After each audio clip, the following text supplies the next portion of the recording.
اعوذ باللہ من الشیطان الرجیم بسم اللہ الرحمن الرحیم الحمدللہ رب العالمین والصلاۃ والسلام علی محمد وعلی آلہ وسلم۔ انشاءاللہ آج کی اس نشست میں ہم سورہ انبیاء کے دوسرے رکوع کا مطالعہ کریں گے، اس دعا کے ساتھ کہ اللہ تعالی ہم سب کو اپنے حبیب نبی پاک صلی اللہ علیہ وسلم کے طفیل قرآن کریم کا صحیح مفہوم عطا فرمائیں۔ آئیے مطالعہ قرآن کا آغاز کرتے ہیں۔ سورہ انبیاء رکوع نمبر 2 جو کہ آیات 11 سے 29 پہ مشتمل ہے۔ بسم اللہ الرحمن الرحیم۔ وَكَمْ قَسَمْنَا مِنْ قَرْيَةٍ كَانَتْ ظَالِمَةً وَأَنشَأْنَا بَعْدَهَا قَوْمًا آخَرِينَ، اور پیس کر رکھ دی ہم نے کتنی ہی بستیاں جو ظالم تھیں، اور ہم نے اٹھا کھڑی کی ان کے بعد ایک اور قوم۔ فَلَمَّا أَحَسُّوا بَأْسَنَا إِذَا هُم مِنْهَا يَرْكُضُونَ، تو جب انہوں نے محسوس کیا ہماری سختی تبھی وہ اس سے بھاگنے لگے۔ پہلا انڈرلائن لفظ ہے قسمنا، کاف صاد میم سے بنا، ہم نے توڑ موڑ کر رکھ دیا۔ We shattered۔ یرکضون رے کاف صاد سے بنا، وہ ایڑ لگا کر بھاگنے لگے۔ They flee۔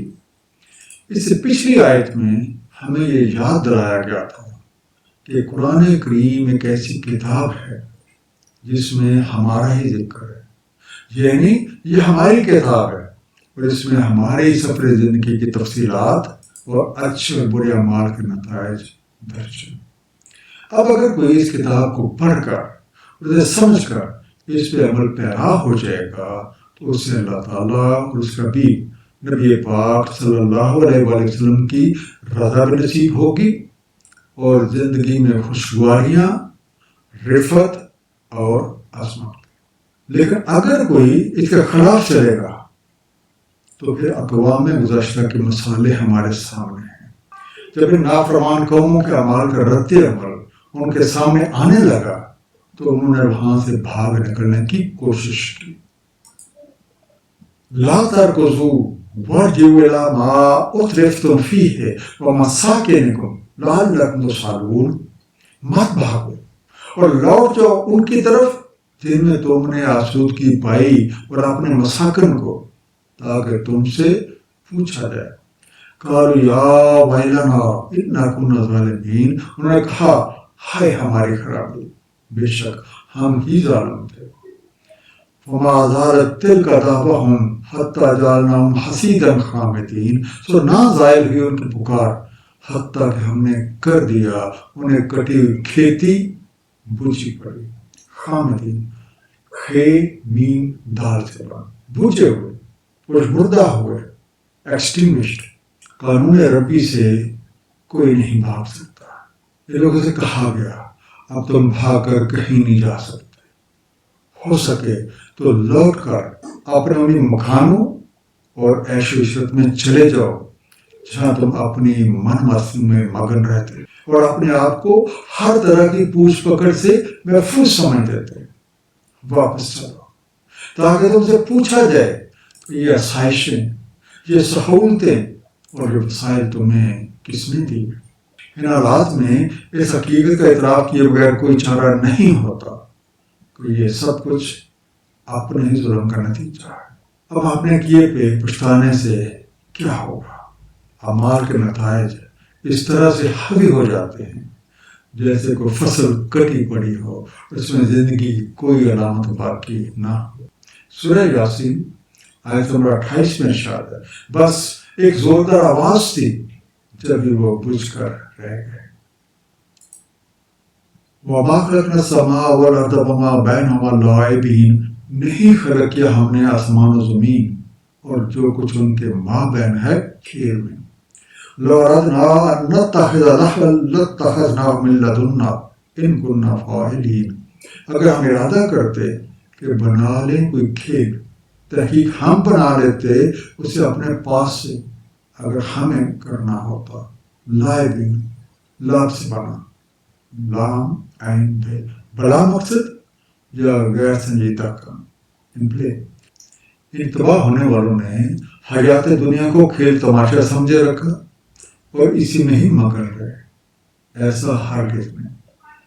اس زمین و آسمان کی تخلیق کا مقصد ہے، اور وہ یہ کہ کسی کا کوئی عمل بڑا نتیجہ نہ ہو اور ہر کوئی اپنے کیے کے مطابق جزا پائے. سورہ نجم آیت نمبر 31 میں ارشاد ہے، اور اللہ تعالیٰ ہی کا ہے جو کچھ آسمانوں میں اور جو کچھ زمین میں ہے، تاکہ جزا دے جو برا کرتے ہیں مطابق ان کے اعمال کے، اور جزا دے جو احسان کرتے رہے حسن انداز سے. اللہ تعالیٰ کو یہ کائنات کھیل تماشے کے طور پہ بنانی ہوتی تو وہ اپنی دل بستگی کا جس طرح سے چاہتے سامان کر لیتے اور یہ کائنات بنانے کی کوئی ضرورت ہی نہ ہوتی. لیکن ایسا نہیں ہے. اس کائنات میں ہر ایک چیز بامقصد ہے. اب اگر ہمیں اپنی تخلیق کا علم نہیں، اس میں ہمارا قصور ہے. بل نقصف بالحق علی الباطل فیتبعہ فاذا هو زاہق. ہم پھینک مارتے حق کو باطل پر تو وہ دماغ توڑ دیتا ہے اس کا، جب بھی وہ جلتا رہتا ہے. وَلَكُمُ الْوَيْلُ مِمَّا تَصِفُونَ. اور تمہارے لیے خرابی ہے اس سے جو توصیف تم کر رہے ہو. وَلَهُ مَنْ فِي السَّمَاوَاتِ وَالْأَرْضِ. اور اسی کا ہے جو کوئی آسمانوں اور زمین میں ہے. وَمَنْ عِنْدَهُ لَا يَسْتَكْبِرُونَ عَنْ عِبَادَتِهِ وَلَا يَسْتَحْسِرُونَ. اور جو اس کے پاس ہیں نہیں تکبر کرتے اس کے عبودیت سے اور نہ وہ تھکتے ہیں.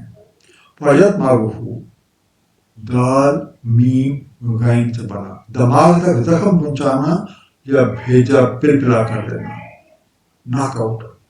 اللہ تعالیٰ کی تخلیقات میں سے سب سے اہم تخلیق نوح آدم ہے. اس میں رحمانیت اور شیطنت یعنی اچھائی اور برائی، تعمیر اور تخریب کی دونوں طرزیں موجود ہیں. جب برائی ایک خاصہ سے آگے بڑھ جاتی ہے تو حق کی تعمیری طرز اس سے اتنے زور سے ٹکراتی ہے کہ اس کا سر کچل کے رکھ دیتی ہے اور باطل شکست کھا کر بھاگتا ہے. اس حقیقت کے برعکس کچھ لوگوں نے یہ سمجھ رکھا ہے کہ یہ چند روزہ زندگی ہی سب کچھ ہے اور ہم سے ہمارے اعمال کی کوئی بات درست نہیں ہوگی. یہ بالکل غلط طرز عمل ہے. اس کائنات میں جو کچھ بھی ہے وہ خالق اور مالک کائنات کا ہے، اور یہ ساری کائنات انہی کے بنائے ہوئے قوانین اور نظام کے تحت چل رہی ہے. اس کائناتی نظام کو قوانین ربی کے مطابق چلانے کا فرائض اللہ کے مقربین انجام دے رہے ہیں، اور ان کی خصوصیت یہ ہے کہ وہ اپنے عہدوں یا کاموں پر کبھی تکبر نہیں کرتے بلکہ اسی کی بندگی میں لگے رہتے ہیں، اور وہ کبھی بھی اپنے کام سے نہیں تھکتے. یسبحون اللیل والنہار لا یفترون. تسبیح میں لگے ہوئے رات اور دن، نہیں وہ کوئی سستی کرتے.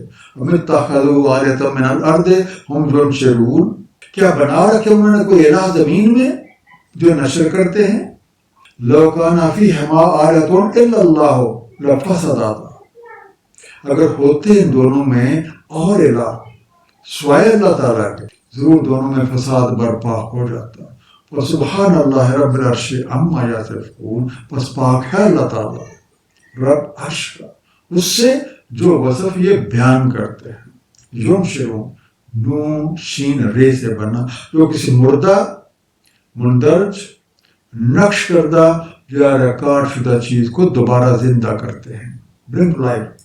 ان مقربین کی شان تو یہ ہے کہ وہ دن رات رب کریم کے تفویض شدہ فرائض کی بجاوری میں لگے رہتے ہیں اور کسی کام میں کوئی سستی نہیں کرتے.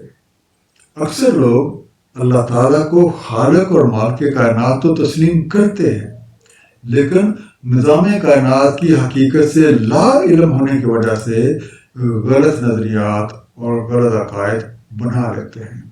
ہمیں یہ سمجھ لینا ہے کہ جس طرح اتنی بڑی کائنات قوانین ربی کے مطابق چل رہی ہے، اسی طرح جب تک ہماری زندگی قوانین ربی کے مطابق نہ ہوگی تو اس میں خوف، غم، دکھ اور پچھتاوے ہوں گے. ٹکراؤ ہی ٹکراؤ ہوگا.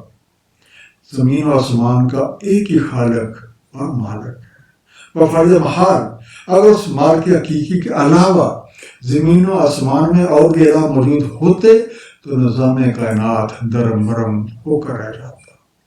سورہ مومنون آیت نمبر 91 میں ارشاد ہے، نہیں اخذ کی اللہ تعالیٰ نے کوئی اولاد اور نہ اس کے ساتھ ہے کوئی الہ، جب یہ لے جاتا ہر الہ اپنے خلق کو اور وہ چڑھ دوڑتے ایک دوسرے پہ۔ پاک ہے اللہ تعالیٰ جو توصیف یہ کر رہے ہیں۔ اس کائناتی نظام کا ایک ہی مرکز ہے اور اسی کے تحت تمام مخلوقات سے متعلق امور سر انجام پاتے ہیں۔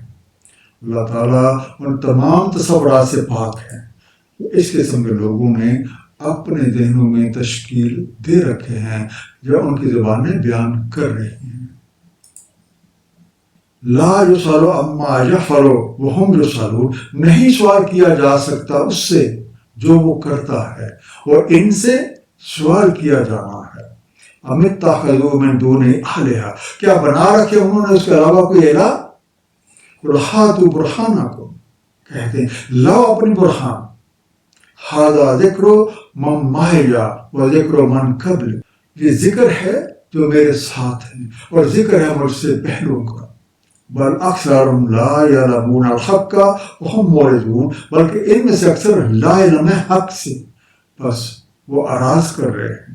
برہانکم بے رے ہے نون سے بنا، تمہاری دلیل کہتے یا ایسا ثبوت جو تمہاری بات حق ثابت کرتے، ریئل پروف۔ اس خالق اور مالک کے حقیقی کی شان تو یہ ہے کہ اس سے کوئی پوچھ نہیں سکتا جبکہ ہم سے پوچھا جانا ہے۔ وہ تو اپنے کاموں کے لیے کسی کو جواب دہ نہیں ہے اور ہم ہر چیز کے لیے جواب دہ ہیں کیونکہ ہماری کوئی چیز ہے ہی نہیں۔ وہ مالک ہے، ہم مالک نہیں ہیں۔ ہمارے پاس ہر چیز اسی کی دی ہوئی ہے اور اس کے استعمال کے بارے میں وہ پوچھ کا مکمل اختیار رکھتا ہے۔ اتنی واضح دلیل سامنے ہونے کے باوجود کچھ لوگوں نے اللہ تعالیٰ کے علاوہ کچھ اور ہستیوں کو حاجت روا قرار دے رکھا ہے۔ ان سے کہا جائے کہ اپنے دعوے کی دلیل تو پیش کرو، اور یہ لوگ اپنے دعوے کی کوئی دلیل پیش نہیں کر سکتے۔ سورہ مومنون آیت نمبر 117 میں ارشاد ہے، اور جو پکارتا ہے اللہ تعالیٰ کے ساتھ کسی اور کو الہ اور نہیں کو برہان اس کے پاس اس کی، تو اس کا حساب اللہ تعالیٰ کے ہاں بے شک نہیں فلاح پاتے جو کفر کر رہے ہیں۔ یہ وہی ذکر ہے جس کا اظہار تمام انبیاء اکرام نے اپنی امتوں سے کیا کہ اللہ کے سوا کوئی بھی لائق بندگی نہیں ہے۔ یہی پیغام پہلے والوں کے لیے بھی تھا اور یہی پیغام آج بھی ہے اور یہی پیغام موجودہ وقت کے بعد آنے والوں کے لیے بھی ہے۔ یہ لوگ جو کہ حقیقت سے واقف نہیں ہیں اور یوں ہی اپنے جذبات کی راہ میں بہہ کر یا کسی اندھی تقلید میں اس پیغام سے منہ موڑے ہوئے ہیں۔ وما ارسلنا من قبلک من رسول الا نوحی الیہ، نہیں بھیجا ہم نے تم سے پہلے کوئی رسول مگر ہم نے وحی کی اس کی طرف۔ انہ لا الہ الا انا فاعبدون، یہ کہ نہیں کوئی الہ سوائے میرے، بس میری ہی عبادت کرو۔ وقالوا اتخذ الرحمن ولدا، سبحانہ، وہ کہتے ہیں اخذ کر رکھا ہے رحمان نے بیٹا، پاک ہے وہ اس سے۔ بل عباد مکرمون، بلکہ وہ مکرم بندے ہیں۔ لا یسبقونہ بالقول وہم بامرہ یعملون، اور وہ نہیں سبقت کرتے اس سے قول میں اور وہ اسی کے امر کی تعمیل کرتے ہیں۔ فعبدون، عین بے دال سے پڑھا، بس میرا حق کی بندگی ادا کرو۔ تسبیح مائی سے بھی چاہیے۔ تمام انبیاء اکرام ایک ہی دین پر تھے اور سب نے ایک ہی پیغام دیا کہ اللہ تعالیٰ کے سوا کوئی الہ نہیں، اس لیے صرف اور صرف اسی کا حق کے بندگی ادا کرنا ہم سب پہ لازم ہے۔ فرق شریعت کا تھا جس میں لوگوں کے حالات، واقعات اور ذہنی سطح کی بنیاد پہ کچھ فرق ہے۔ سورہ مائدہ آیت نمبر 48 میں ارشاد ہے، ہم نے نازل فرمائی آپ کی طرف کتاب حق کے ساتھ، تصدیق کرتی ہے اس کی جو کچھ ان کے پاس موجود ہے الکتاب سے اور نگہبان ہے اس کی، تو حکم کریں ان کے مابین اسی کے مطابق جو نازل فرمایا ہے اللہ تعالیٰ نے، اور مات اتباع کریں ان کی خواہشات کی، جبکہ آ چکا ہے آپ کے پاس حق۔ ہر ایک کے لیے کر دی ہم نے ایک شریعت اور ایک نہج، اور اگر چاہتا اللہ تعالیٰ تو کر دیتا تمہیں ایک امت واحدہ، لیکن اس لیے کہ پرکھے تمہیں اپنے دیے میں سے، تو سبقت کرو بھلائیوں میں۔ اللہ تعالیٰ کی طرف لوٹ کر جانا ہے تم سب کو، بس بتلا دے گا تمہیں اس سے جو اختلاف تم کرتے رہے۔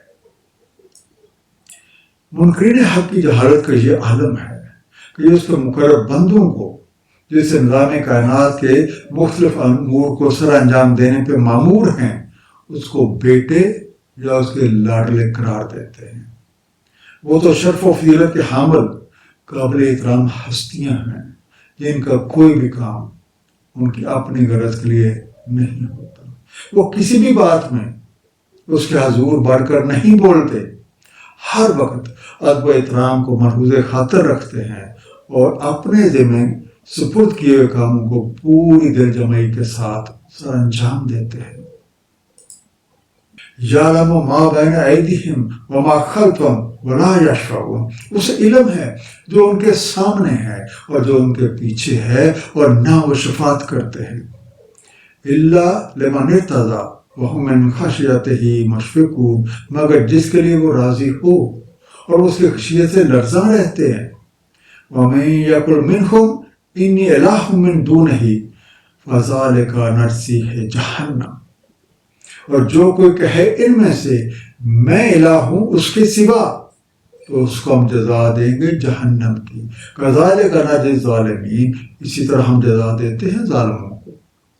رب کریم ان مقربین کے تمام ظاہری اور باطنی امور سے پوری طرح واقف ہے، اور وہ بھی اپنے رب کریم کی مرضی کے بغیر کسی کی شفاعت نہیں کرتے اور نہ کوئی کام کرتے ہیں۔ ان کی زندگیاں قوانین ربی سے مکمل ہم آہنگ ہیں، اور وہ ان قوانین کی خلاف ورزی کے انجام سے بخوبی واقف ہیں۔ اتنے اختیارات ہونے کے باوجود ان میں سے کوئی الہ ہونے کا دعویٰ نہیں کرتا، اور بفرض محال اگر ان میں سے کوئی ایسا کرے گا تو ہم اسے اسی طرح سے جہنم رسید کریں گے جس طرح سے ظالموں کو کیا جاتا ہے۔ مختصر خلاصہ سورہ انبیاء کے دوسرے رکوع کا۔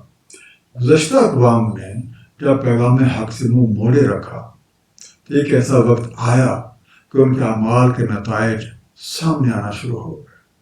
انہوں نے اس وقت وہاں سے بھاگنے کی کوششیں کی، لیکن قانون ربی نے انہیں اپنے گرفت میں دبوچ کر ان کا خاتمہ کر دیا۔ اس کائنات میں ہر ایک چیز بامقصد ہے، لیکن ہم اکثر اسے کھیل تماشا سمجھتے ہیں اور آخرت کو بلائے رکھتے ہیں، اور ستم بلائے ستم اللہ تعالیٰ کے ذمہ ایسی باتیں لگا دیتے ہیں جن سے وہ پاک ہیں۔ کچھ لوگ اللہ تعالیٰ کے ساتھ اوروں کو اپنا الہ قرار دیتے ہیں اور یہ بھول جاتے ہیں کہ یہ کائنات ایک مرکزی نظام کے تحت چل رہی ہے۔ اگر اس میں ایک سے زیادہ شریک کار ہوں گے تو پورا نظام دھرم برم ہو جائے گا۔ کچھ لوگ اللہ تعالیٰ کے مقربین کو جو نظام کائنات کے مختلف امور چلانے پہ مامور ہیں اللہ تعالیٰ کے بیٹوں کا درجہ دیتے ہیں۔ حقیقت یہ ہے کہ وہ اس کے بندے ہیں اور اس کے کسی حکم سے سرتابی نہیں کرتے، اور اگر ان میں سے کوئی الہ ہونے کا دعویٰ کرے گا تو اسے جہنم رسید کیا جائے گا۔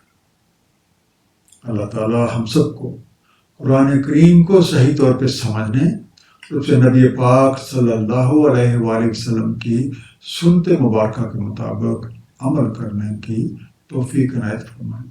صدق اللہ العلی العظیم، صلی اللہ تعالی علی حبیبہ محمد وآلہ وسلم۔